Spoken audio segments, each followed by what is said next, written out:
Salut à tous, les années 2010 sont terminées avec bien sûr un très grand nombre de films, et comme chaque début d'année, les vidéastes YouTube centrés sur le cinéma vont dévoiler leurs films préférés de l'année précédente.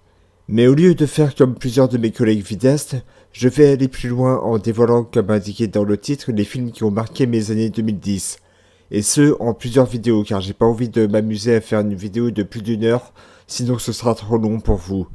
Il y aura de nombreux genres et ce sera mélangé. À chaque film, je tenterai d'être le plus constructif possible. Et pour finir, je ne reparlerai pas de films que j'ai évoqués dans des avis ciné ou autres vidéos, car j'estime que j'en avais bien parlé.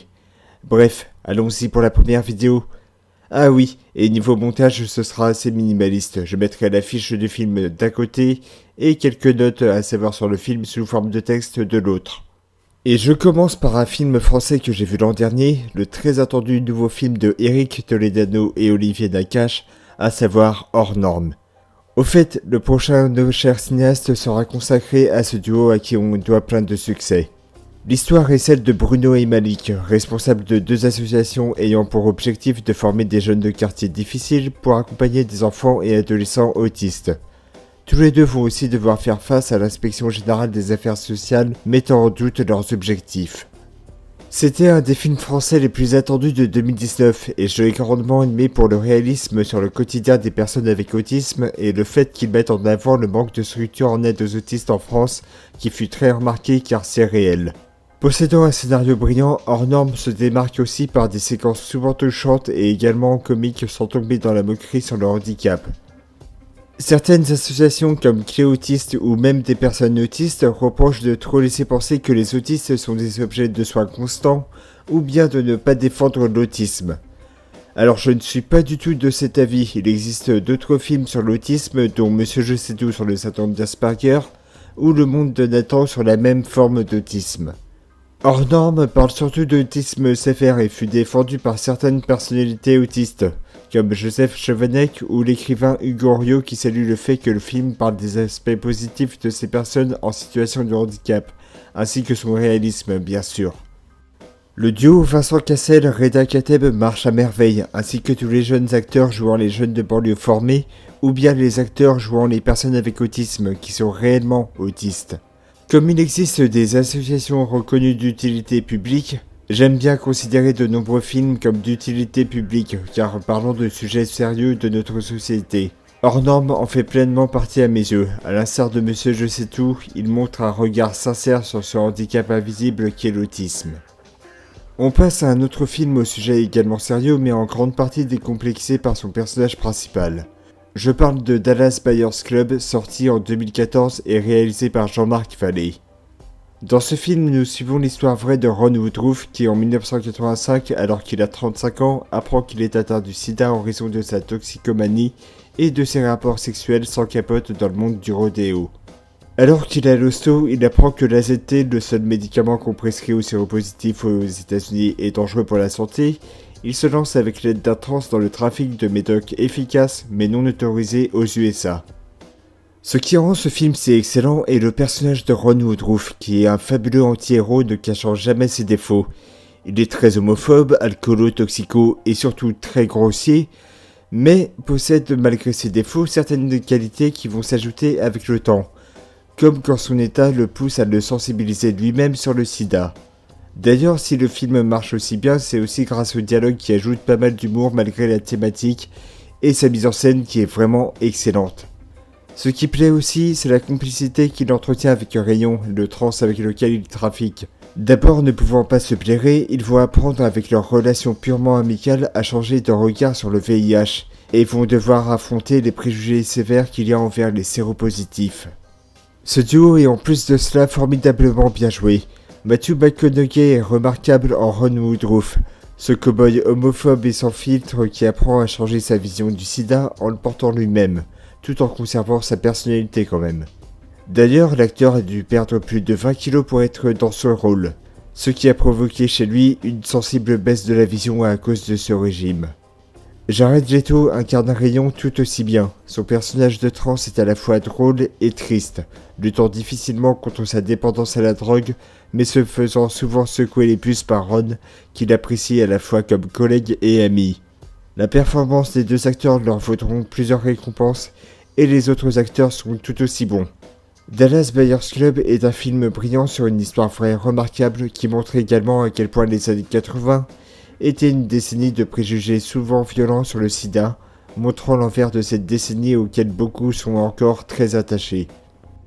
Restons avec Matthew McConaughey avec le film qui m'a permis de le connaître et qui est considéré comme l'un des films les plus rentables de 2014, Interstellar.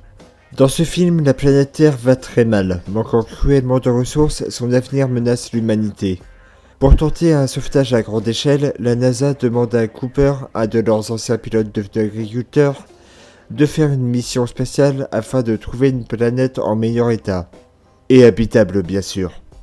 Je fais un résumé assez bref car le scénario est incroyablement vaste et pas évident à raconter. Mais c'est justement le but du film. Essayer de nous faire interpréter le moindre détail de son histoire qui est un vrai puzzle. En plus de son scénario complexe, Interstellar se démarque par sa mise en scène rappelant le 2001 de Stanley Kubrick, avec ses plans montrant l'immensité de l'espace et avec ses effets spéciaux époustouflants durant la visite de chaque planète, et surtout la séquence du trou noir qui m'a vraiment fait peur.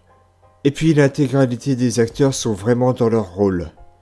Interstellar est un des films de science-fiction les plus intenses que j'ai eu à voir.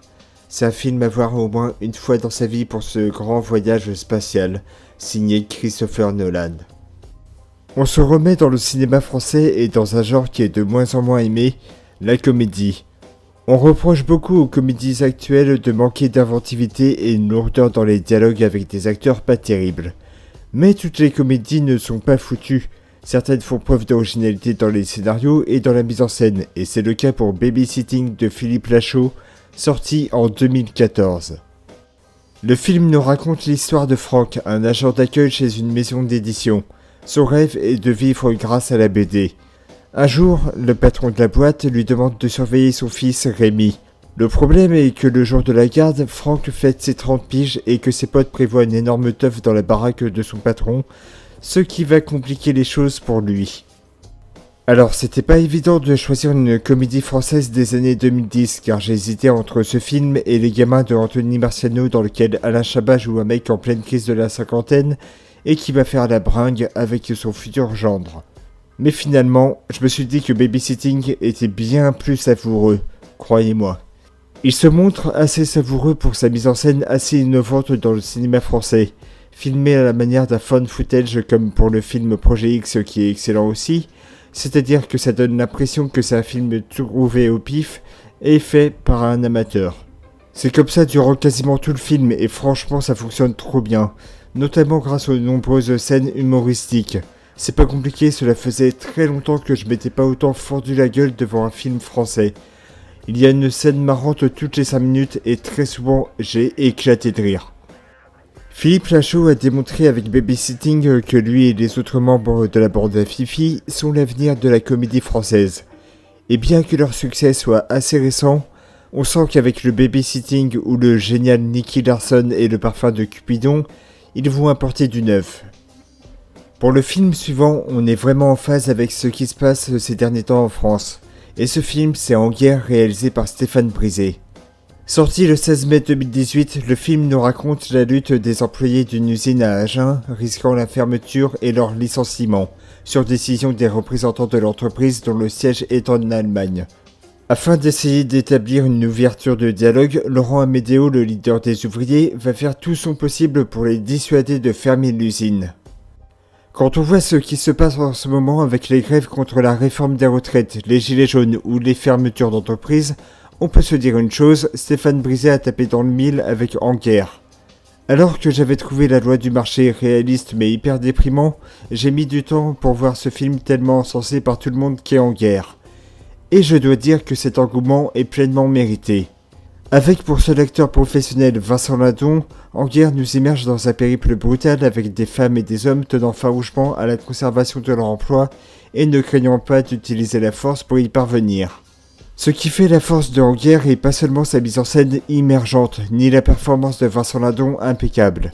C'est le fait que Stéphane Brisé dirige à merveille les très nombreux acteurs non professionnels qui incarnent les manifestants, se donnant tous à 100%, Et je pense que le film aurait eu beaucoup moins d'impact si le casting était fait uniquement d'acteurs confirmés. Je le pense.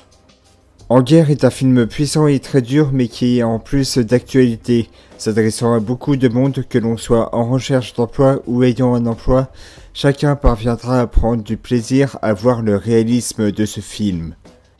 Ce premier épisode des films qui ont marqué mes années 2010 est terminé. On se retrouve très prochainement pour la seconde partie, à très vite et n'hésitez pas à laisser des commentaires, ça fait plaisir.